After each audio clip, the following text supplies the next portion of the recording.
Hello again. You are watching Today on eNCA. Now, more than 80 people have been killed in the Western Cape in just a week, while kidnapping also remains a major concern in the area.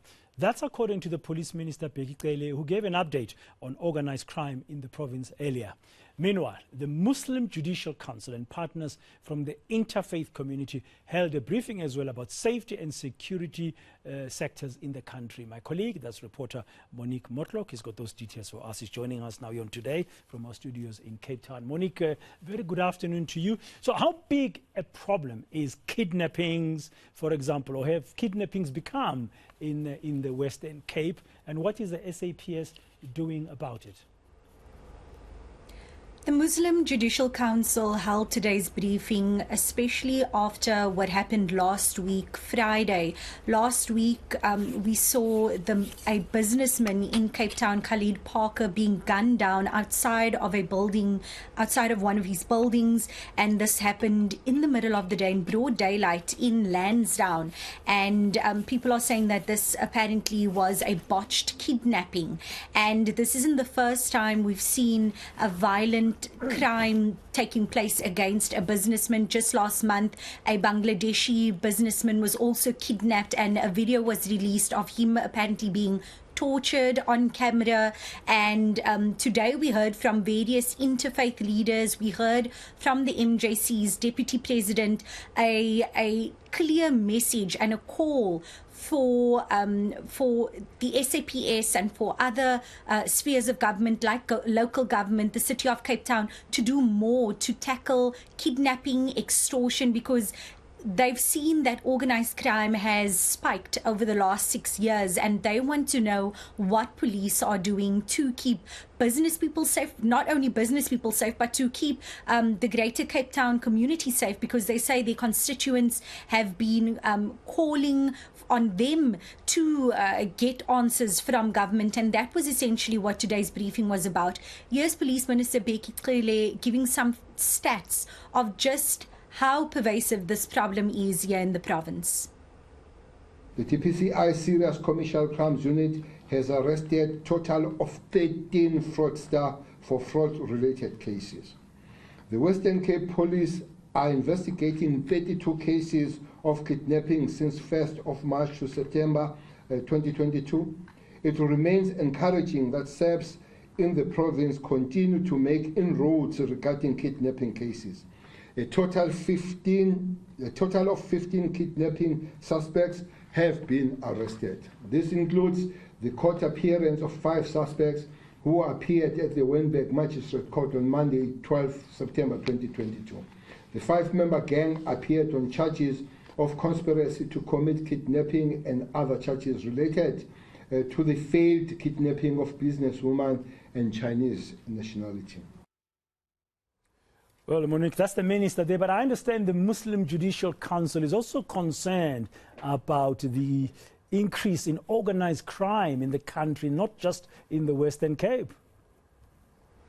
Yes, they are, and that's why they held today's briefing. They say that they believe there is a failure on the part of SAPS and also from other government departments like your City of Cape Town's Law Enforcement Department. There's a failure in all of these different spheres of government working together and combining forces to tackle organized crime in an effective and sustainable manner. One thing that the MJC said was in handing over a memorandum to all of these different officials who were there today, one thing they stated was that they're seeing not only a lack of action, but a lack of cohesiveness between all of these different entities, because they say crime knows no political limits.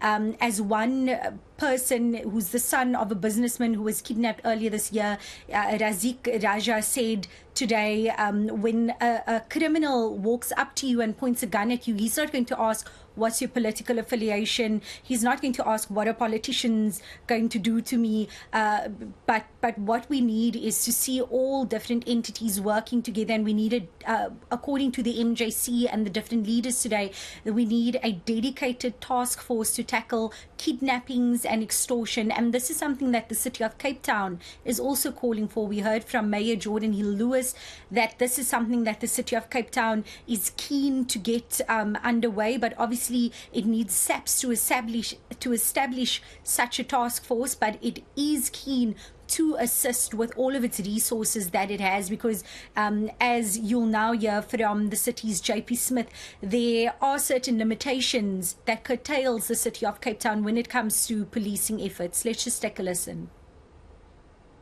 We have now watched these grow in intensity to the point where not a week goes by now that there isn't a kidnapping, or more than one. And that, I think, is quite worrying. And so the city didn't wait for the outcry on this meeting or in the Gatesville Mosque to start acting. We have a fairly limited legislative oversight. We have no legislative oversight over SAPS.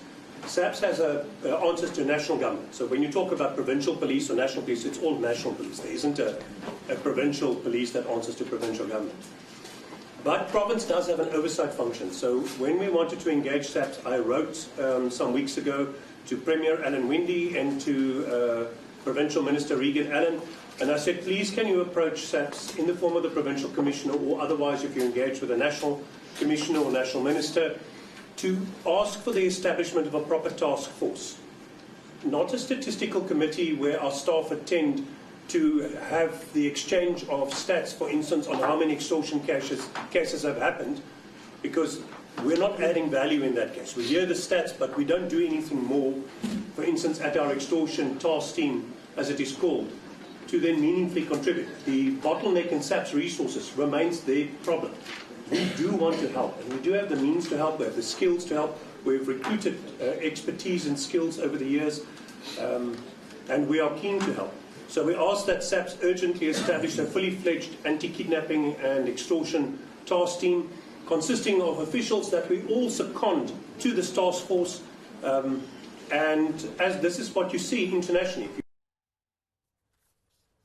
Okay, that's JP Smith there, ending that update from Monique Mortlock in our Cape Town studio.